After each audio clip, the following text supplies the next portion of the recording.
All right, here we go. Okay, so good morning. Today, as amazingly, we are done with Bava Metzia. Finished that yesterday. Now we continue our learning because every day we learn together. And today's daf is the first daf of Bava Basra.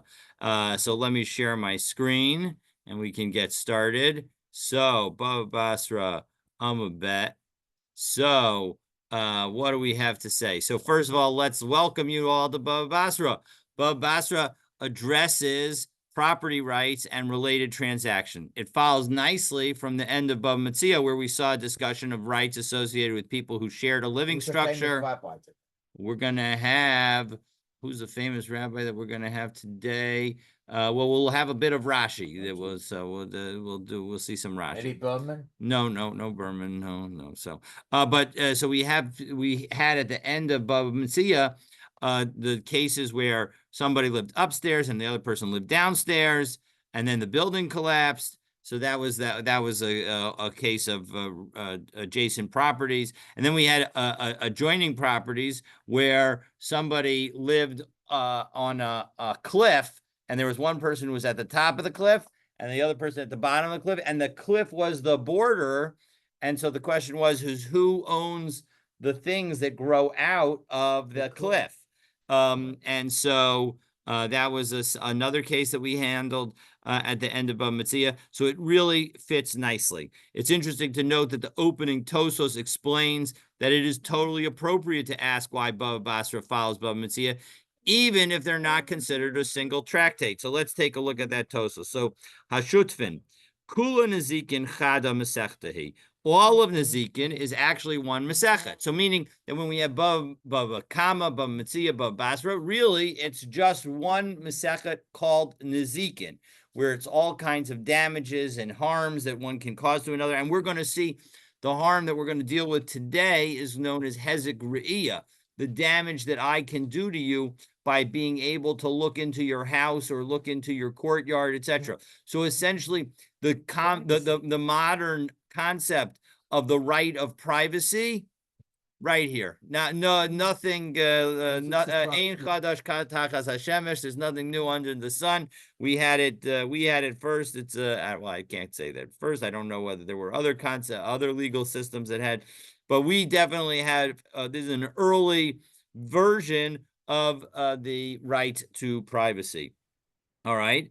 And very soon we're going to have the Parshat Balak, where Balak sees the Jewish people separate. He says, "Ma tovu alecha Yaakov." Correct. And of course, the Midrash says that what he was commenting on was the fact that we didn't have the doors right, exactly. one tent compared to, opposite the other, so that you wouldn't be able to see in, because we recognized. Right.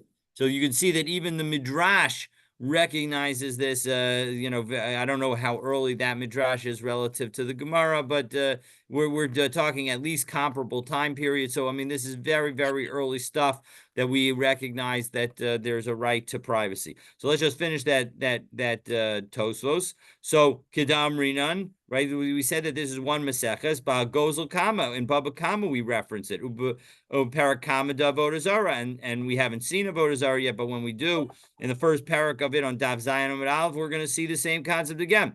If afilu lo havichada, but you know what? Tosa says, of course, if it's all one Masechet, we have to be able to explain why it follows one thing from the next. But even if it doesn't, even if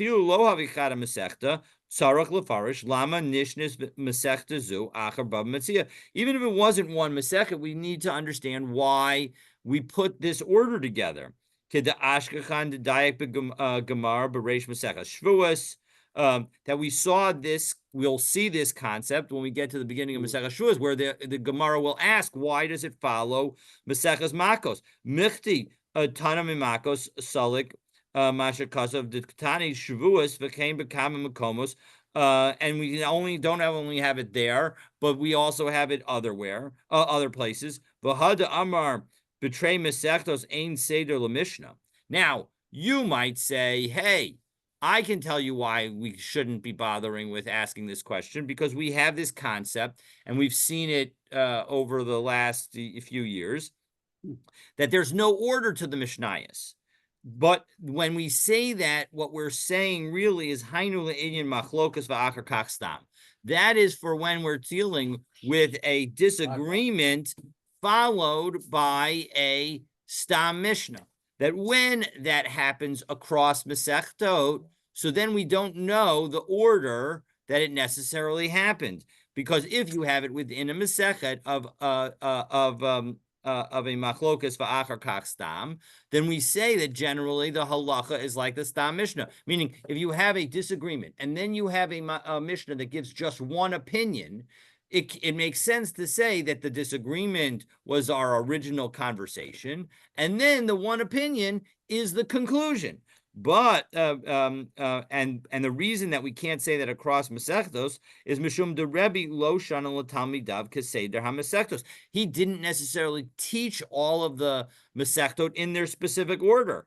Upamim shana ha'achrona kodem harishona, and sometimes he would teach the latter Masechet before the first one. V'omari. So now that we've explained that it's legitimate to ask the question of why. So now the re-explains. Dahainu taima. So here's the reason.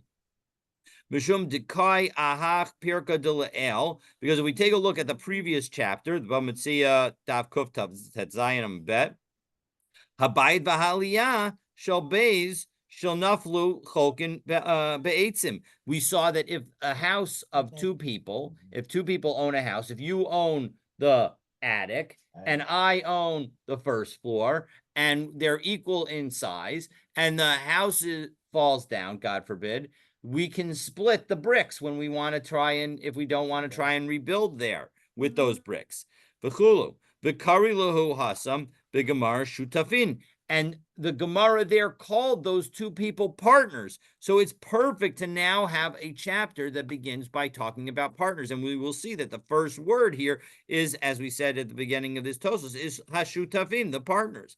V'ketani nami, and we also had another case, Beis ginot, two different gardens, zu al gab zu, that one on top of the other. Again, that's the case of the cliff that we talked about. The yerek bein time, and there's things that are growing on the cliff between them. Dahavi inyan shutafut. Again, that is the same concept of partnership. So it's perfect to have this chapter right here. So that's Tosos. So with that background, we now open with the right of privacy and the obligation to build a wall to divide a jointly owned space. So let's take a look. It doesn't really still explain, if Rebbe didn't necessarily learn them in their order, doesn't necessarily explain why this one is after that one. Because he may have learned Bava Batra 6 months ago, and now he's learned, and then Bava Metzia later. It doesn't. I understand there's a liaison between, we learned shutafot before, now we shutafot, but that doesn't really explain how he learned the order in which he did, and now this is after this. No. So you're confusing two concepts.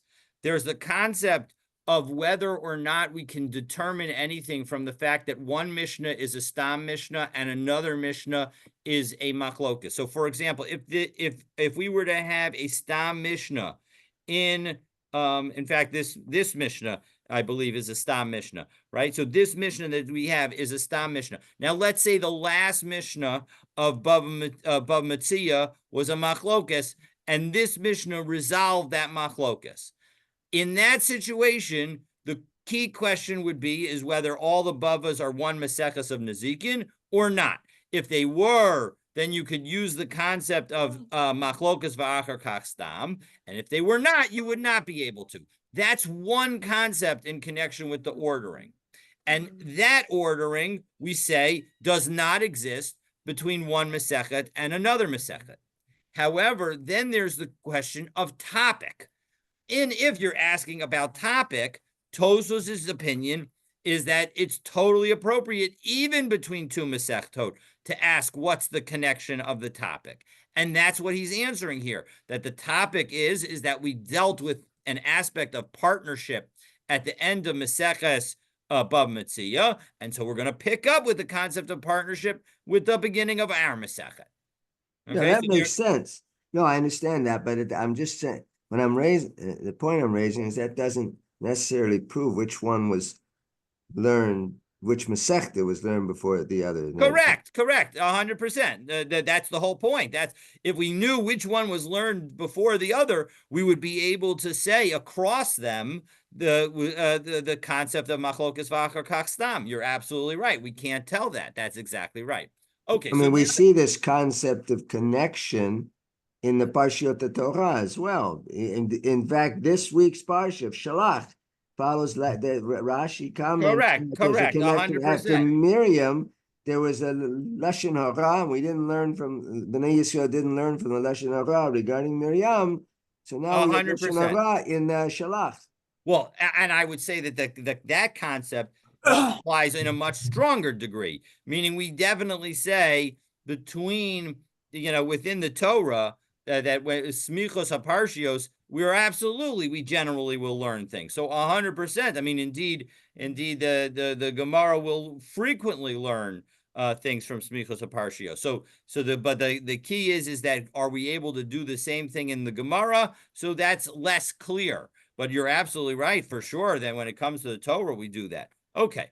So one thing that's an argument that the Bavas really are one tractate, and also that Makot is really part of Sanhedrin, is there's a general rule that the order of the Mishnayot are in the decreasing numbers of chapters per tractate.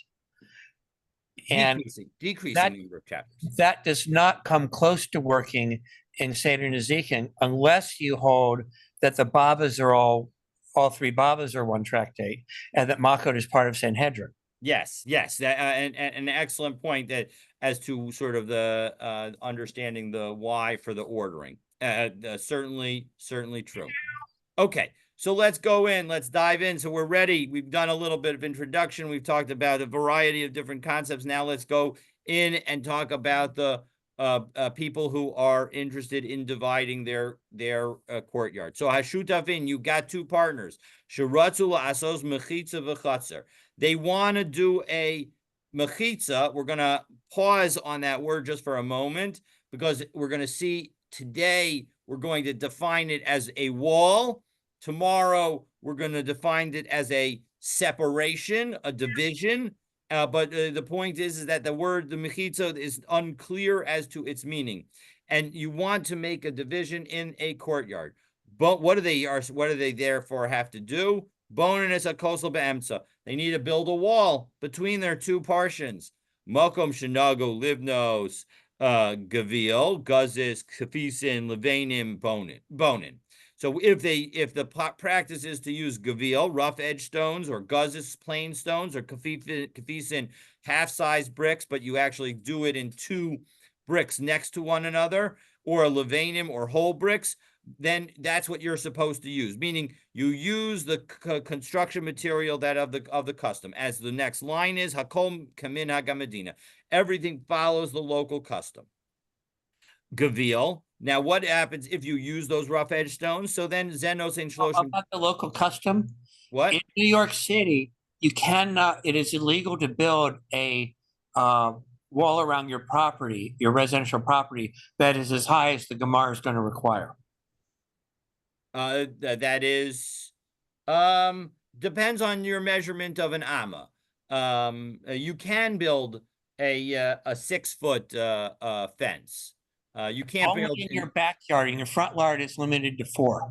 Okay, all right. So I was thinking backyard. You're absolutely right. So in your backyard, nothing you like can. what I saw in South Africa, where everybody has a 7-foot wall around. Exactly.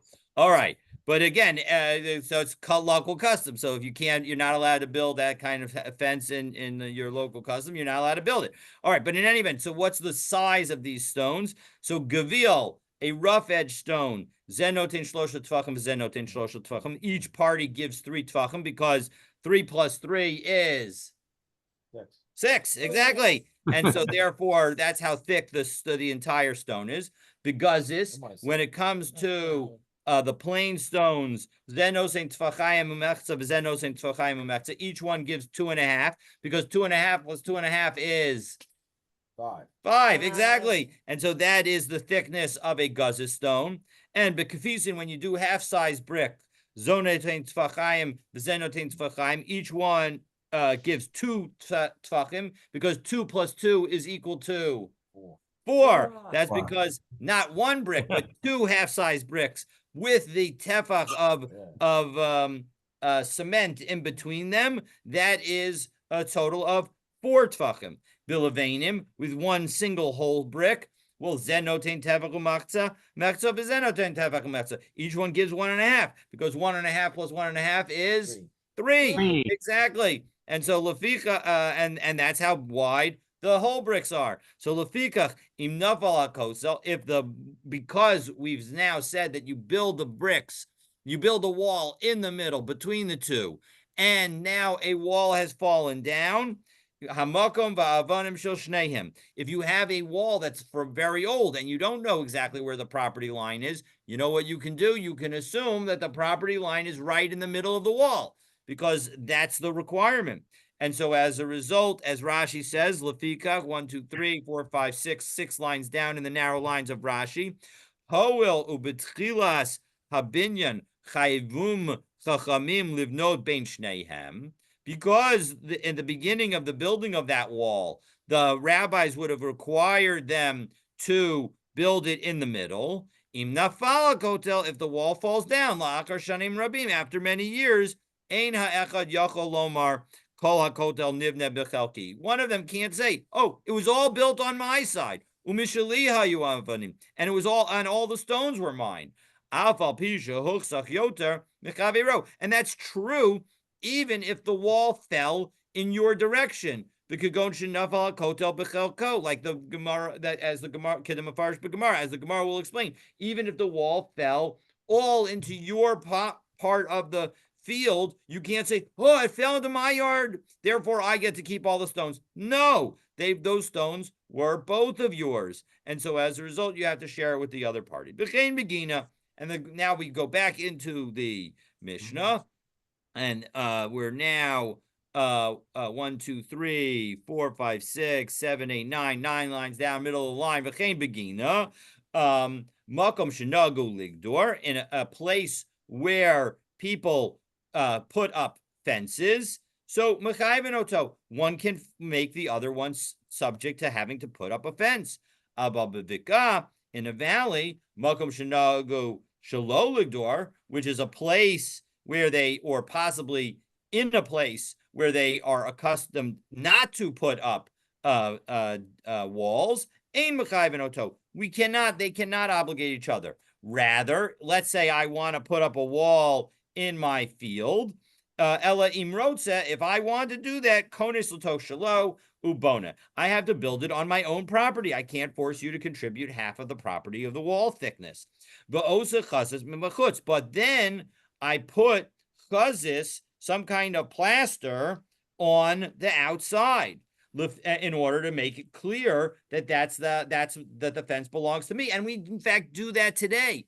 We often will put the beams of a fence, for example, a wooden fence or a metal fence, the poles go on the inside, so that when you're on your property, so that way it indicates whose property it's on. Lefikach, and therefore, if you have such a wall, and im nafal hakosel, and then the wall fell down, hamakom va'avanim shalo, we know whose place it is. We know whose stones it is. It all belongs to the person who put the stuff on the outside. But if you do it based on both of them, so bonin as a kosel be'emsa, well, then you got to build a wall in the middle, and va'osin chazes mikan umikan, and you put the plaster to make it clear that it's on both sides. And one can understand, why do we mention it only here and not in the beginning? Because in the beginning we were dealing with, everybody is dealing with a situation where it's in the middle. So you could put the plaster on your side or on my side, and nobody's going to say, "Hey, the plaster's on your side, therefore you did it on your own," because everybody knows the custom of the place is to build walls and to build it in the middle. And so therefore it doesn't really, maybe it doesn't matter whether there's any plaster. But here, what happens if we don't put any plaster? Well, then if you've got somebody who's a little dishonest, He So just he's tosses a wondering- little Right. comes overnight and puts a little plaster on your side, and all of a sudden it looks like it's his property and his wall. So lefikach, and then if you have such a wall that has plaster on both sides, enough alakosel, if that wall collapses, hamakom va'avanim shel shneihem. It gets divided equally. The land and the stones get divided equally. Okay. So That's in a place where they don't normally build a wall. correct. Where they don't normally build a wall, if they decide to do it mutually, then they build it in the middle and they put the chazes on both sides. So svarua, as I mentioned at the beginning, we're going to talk to most of today about what is meant by the Mishnah in the word mechitza. So they thought my mechitza. Now it's interesting, right? Svarua usually means that they thought, but it turned out to be wrong. But we'll see that in fact that in this case it doesn't necessarily mean that. So they thought it's really just a hypothesis in this situation. So my mechitza, what is the word mechitza doing? What does it mean? Guda, it means a wall. So, and as Rashi says so succinctly, and in fact we'll see how succinct Rashi is, because at the end, on Daf, I think it's Kaftet Amud Aleph, we're going to be changing from Rashi to Rashbam, and as a result, you will see that, oh my gosh, there's a lot more Rashbam. Rashbam is materially more verbose. So even though Masechet Bava Batra has the most dapim, I believe, it's actually not one of the longest. It's not the longest Masechet, because Rashbam takes up so much of the page. But in any event, Rashi says it very succinctly. First word in the first Rashi after the Gemara, and it says kota. It means wall. Okay, so we think that it means a wall, and now we're going to prove it. Kedetanya, we have a proof that a mechitza means wall, because listen to this Mishnah. Listen to this brisa. Mechitzas hakaram, you got a wall for a vineyard, and you'll see that it has to mean a wall, because it just wait a moment. Shenifritza, that was breached, meaning there's a hole in the wall. Dear Liza, Omer lo Gedor. So the issue is that we're going to give you the context of this brisa. There's two fields next to each other. One is a vineyard. What do they grow in a vineyard? Grapes. Exactly. And the other field is a grain field. Now there's a problem, because if grain grows next to a vineyard, that is called kilayim, and all of the grain becomes a puzzle. And we will find, and so as a result, the owner of the field with all the grain says, hey, you got to rebuild that wall, okay, to the vineyard owner. As Rashi says, Omer lo lebala kerem. He will tell the owner of the field with the grain, will tell the field of the vineyard owner, Gedor ata shelo ya'asru gefanecha es tvuas hasadeh. I don't go build your fence again, because I don't want your grapes to cause a prohibition on the grain in my field. Mishum kalayim, based on the concept of kalayim. Lefisha samach bal hasadeh as zra'av samach lageder, because the owner of the field with the grain grew his grain up to the level of the fence. Kedetnan beparak sheni. Hayageder beintayim zeh somech legeder mikan es ilano sav v'zeh somech legeder es zarav. That the one with the trees, the vines can grow his grapes all the way up to the fence, and similarly, the one with the grain can grow his grain all the way up to the fence. The kisha ain sham geder, but when there's no fence between them, tanan beparak sheni, we learn in the Sarak in that parak sheni, lo yita adam ilan samach l'sadeh chaveiro. You're not allowed to plant a tree near the field of his friend. Ela im kain hirchok mimenu arba amos. You have to distance yourself by 4 amos kadei avodas hakerem, to give yourself space to work the vineyard. To bahachi havi kolayim, and that without that you end up having kolayim. So we put the responsibility on the vineyard. And so as a result, that's why you're going to have to put the make the separation. Chazra v'nifritza. What happens if the wall came down again? Not enough to rely on your earlier statement, but rather Omer lo gedor. You got to tell the guy, you got to build your fence again. Now what happens as we turn to Beis Amud Well, Beis? suppose the vineyard is there Let me just finish. first. Let's finish the brisa, and then you can ask your question, please. Nisyayish hemena v'lo gadra. What happens now? The vineyard owner says, "I give up hope. I can't possibly build another fence. I'm just too exhausted," and he doesn't build the vineyard. Well, then harezeh kidesh. It's become sanctified. It's become prohibited.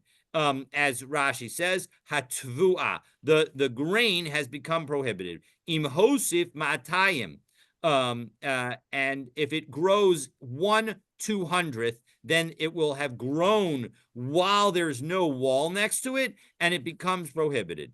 Lishna dekranaka. And what is this whole language of Kiddush? Why is it using that sanctification kind of language? Because the Torah itself in Dvarim Kaf Bet says pentukdash. The point is that that's the basis. The pasuk itself uses that kind of language for the prohibition of Kalayim in that context. So therefore, v'chai b'achri Yusuf, and then he will be responsible for the damage to the grain field's owner because he's now made that grain prohibited. Okay, so now Ken, you had a question. If the Bala Kerem builds his vineyard first, and does he still have to the obligation? Is he still mechayev to set up the getter if the next person wants to grow tevuat of grain? I am not 100% sure. Again, we'll, God willing, see this in the second parak of Bava Basra, some of these rules, but it would certainly seem that the answer is yes. If you want to grow your vineyard all the way to the edge of your property, rather than give yourself 4 amos on all sides, then you need to build a wall. That's what it seems like. Not 100% sure, but at least based on just this taste of the second parak, that's certainly what it seems like, based on what we saw in Rashi on the bottom of Amud Aleph. Okay, so now that we It's possible that the prohibition is rabbinic rather than directive. What if in which case? In the case, like if I have planted the grain, I normally cannot forbid your property because it's not something that I own under Torah law. According to it, may be a rabbinic prohibition to try to get both parties to put up a wall. Interesting. All right, so we'll see that. Obviously, there are limits. The concept that I cannot prohibit something that belongs to you has some limits, because obviously, if I come in and mix meat and milk in your vessels, that is, we do not say, oh well, you can't prohibit things that belong to me. So that, but so when there's a mamashut, an actual substance, we don't say that. But you're absolutely right that in general we say that, things like I can't worship your objects and then turn them into avodah zarah and make them all prohibited to you. That does not work. But in general, you're absolutely right. And we'll, God willing, as we continue through Masechet Bava Basra, hopefully we'll get a better sense of this. But we didn't bring any of that, although it was interesting. We didn't bring it in order to tell us the halacha of a vineyard and klayim, etc. We brought it only because in that brisa, it's clear that the mechitza must mean a wall, because only a wall is sufficient separation between a vineyard and a grain field. So as a result, that shows that mechitza means wall. So and as a result, given that we say that mechitza means wall, why is it that they're obligated to build a wall in our Mishnah? Taimu Duratsu. The reason that they have to build a wall in our Mishnah is because they both want the wall. Hello, Ratsu. If they don't want the wall, Ein mechayven oto. Well, then there's no obligation to do so. Alma hezek ria, lav shmei hezek. Well, 1 second. That shows that my looking into your part of the courtyard does not constitute damage. Because if it did constitute damage, well, then we would need a wall. If one of us was makbid and said, I'm very concerned about that damage, well, then we would need a wall in order to prevent that. So, va'ema my mechitza plugta. Well, 1 second. How do you know that a mechitza means wall? Maybe mechitza means a division. And now, if we reread the Mishnah, and how do I know that sometimes mechitza can mean division? Because kediksiv, as we'll see at the end of Sefer Bamidbar, the tehi mechatzas ha'edah, that we're going to divide up the congregation. That they were dividing the spoils. So, so now, if we're saying that divide in our Mishnah means just wanting to split up, the kaven deratzu bonin es akoto bal karcho. Now, if you and I decide that we are going to split it, well, then I can force you to build a wall. Alma hezek riyashmei hezek. Well, that shows that actually your vision into my field constitutes a damage. So ihachi hai sharatzu la'asos mechitza sharatzu lachtzos mibayle. Well, 1 second.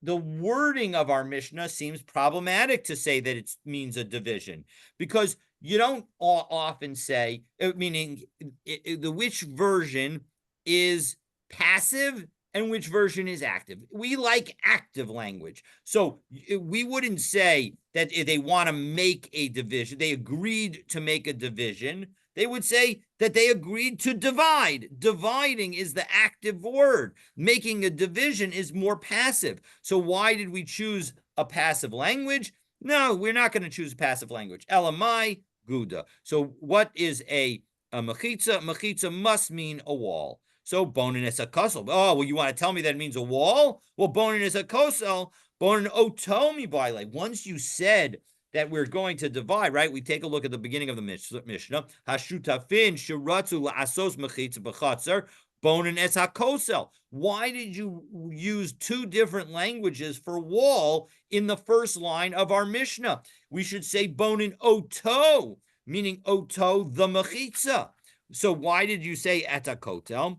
So bonin otomi by. So itana oto. Well, 1 second. If the Mishnah had just said oto, haba amina b'mesiva ba'alma, I might have thought that the mechitza that we were talking about, the quote-unquote wall, was just a boundary marker and not a full-fledged wall. So kamash malan kosel. So now that's how we know that it means kotel. So all right. So we now, again, we're going to see tomorrow the exact opposite conversation. So it's important to remember that this is not the conclusion. But at the moment, mechitza means kotel, and as a result, because it means kotel, we know that hezek re'iyah lav shmei hezek. So bonin etz kosel be'emtza. Pshita, it's obvious that you should build it in the middle. Where else are you going to build it? Lo, tzricha. No, you really do need it. Dekadim chad uratze lechavre. What happens if I really convince you, Stan, that we should build a wall? You might say to me, Maudetema matzi amrle. We might think that you would be able to tell me, Ki isritzai lach ba'avira. I was willing to ruin my beautiful views out of my courtyard by putting the wall here. But b'tashmishta lo isritzai lach. But I didn't agree that you could use up my physical space. I only allowed you to block my view. So kamash malan, once you agree to split it up and build a wall with me, we build a wall in the middle. So now we say vehezek ria lav shmei hezek. We've learned from the fact that we mean a mechitza means a wall. So now hezek ria, if you you see into somebody's field, that's not considered damage. How do I know? Is that really true? We're going to try 6 times to try and show that it isn't true. and none of them are going to be successful. So let's take a look. So number one effort, and this you can see that there's actually a siman in parentheses as to how one can remember these 6 different efforts. Okay, but tashma v'chein begina. We said in our Mishnah that it also applies to a garden, and Tozos helps us out. Tashma v'chein begina, top line of the widest lines of Mishnah. Lekaman, and we will soon in the coming Gemara, Maskinan will conclude Dahachi Kamar V'chein Begina Stam Kimakum Shenago Ligdor, that a regular garden is like a place where they normally build a fence. Dummy, it's comparable to. So Hilkach Diek Shapir, therefore it's a good derivation. Dehezek Ria Shmei Hezek.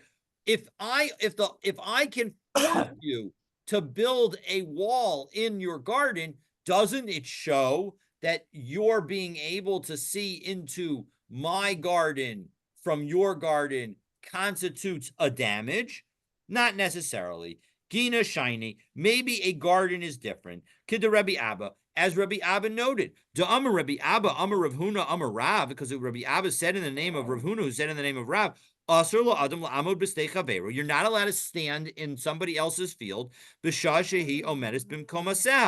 time that it's standing up in its when the crop is up. Meaning, we recognize that people have a sense of jealousy, a sense of that kind of feeling, and the truth is that if we have an idea that if I am wishing ill for you, that has a negative impact.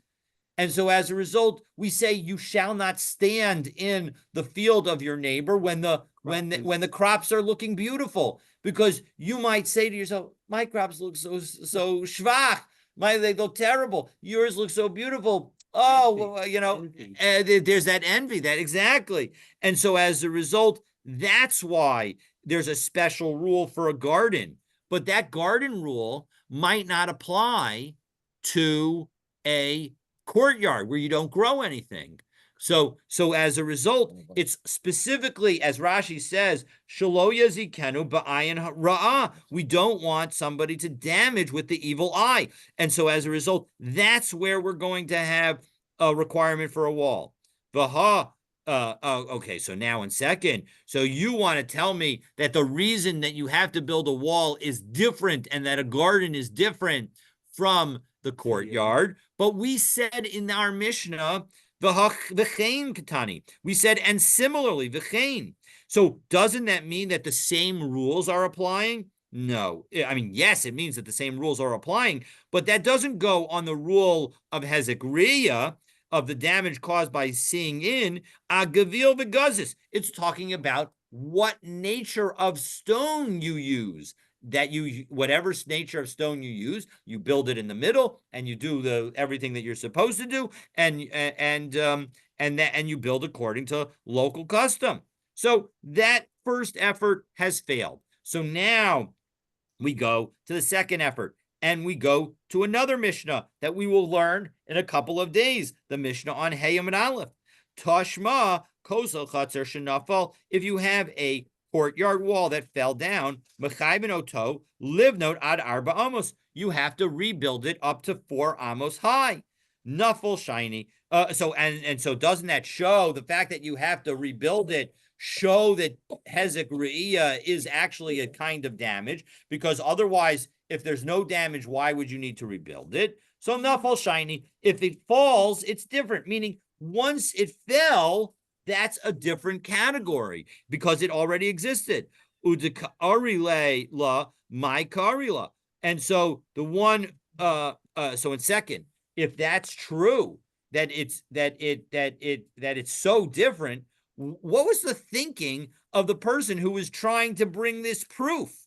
right? Seifa itzrachalei. He thought that when it came to the fact that we were dealing with a fallen down wall, it was specifically to tell us the later ruling in that Mishnah.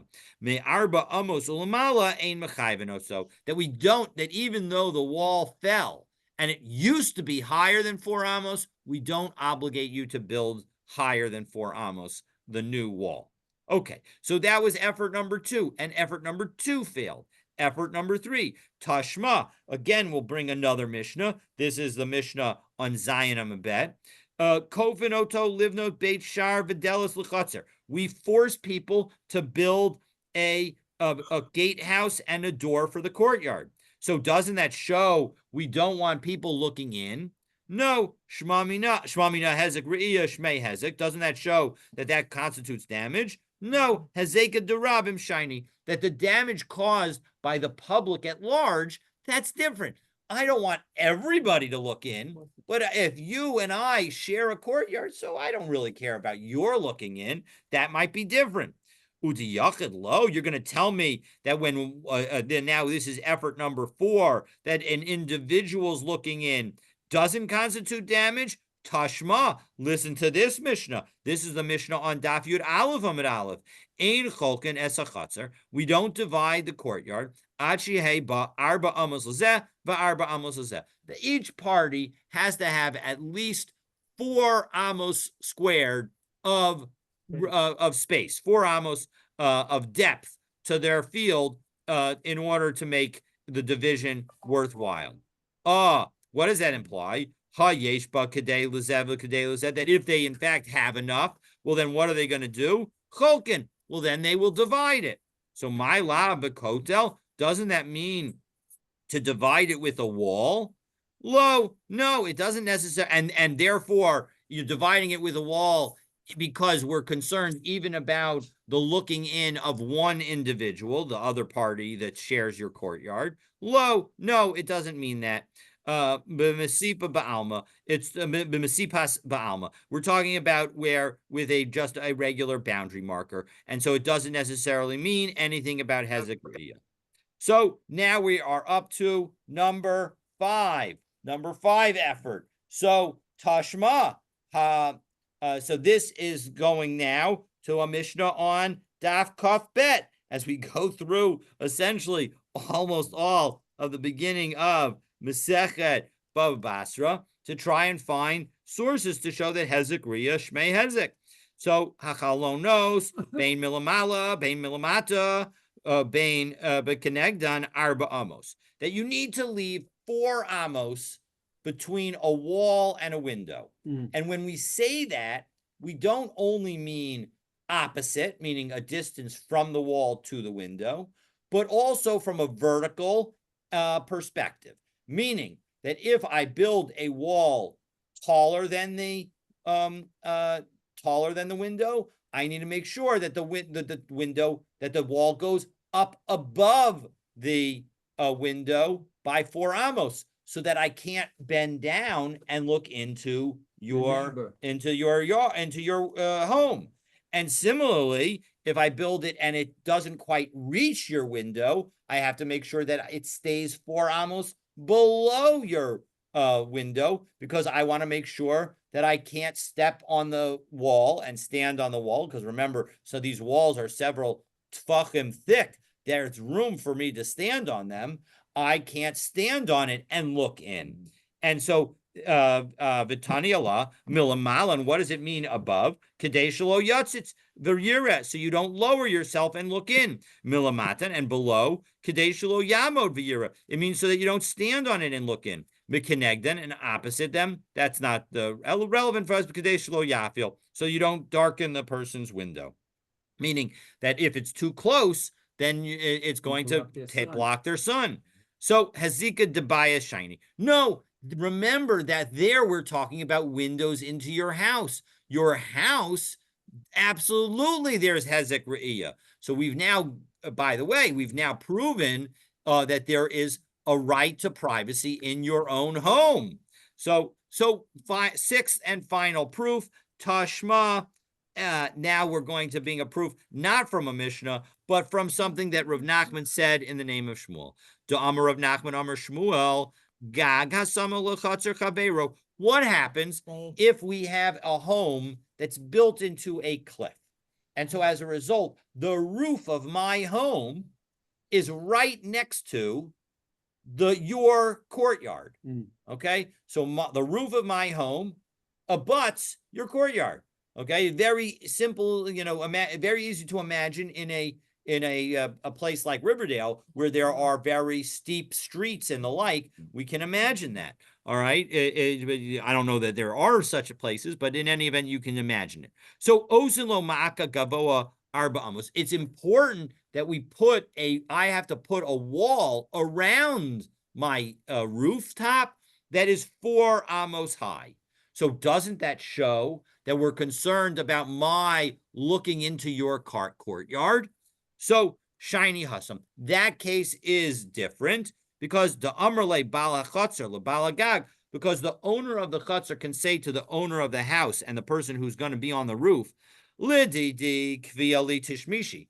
Everybody knows that a courtyard I'm in and out all of the time. And so as a result, I'm going to be in my courtyard all the time. But Lididach Lo Kvialach Tashmishtach. There is no set time for using a rooftop. Sometimes you'll use it, sometimes you won't. You'll go up there at random times. So Lo Yadana Baha Idna Salika Va'asis. I don't know when you're going to go up to the rooftop. De Itztana Minach, that I should hide from you. As Rashi says, Divrei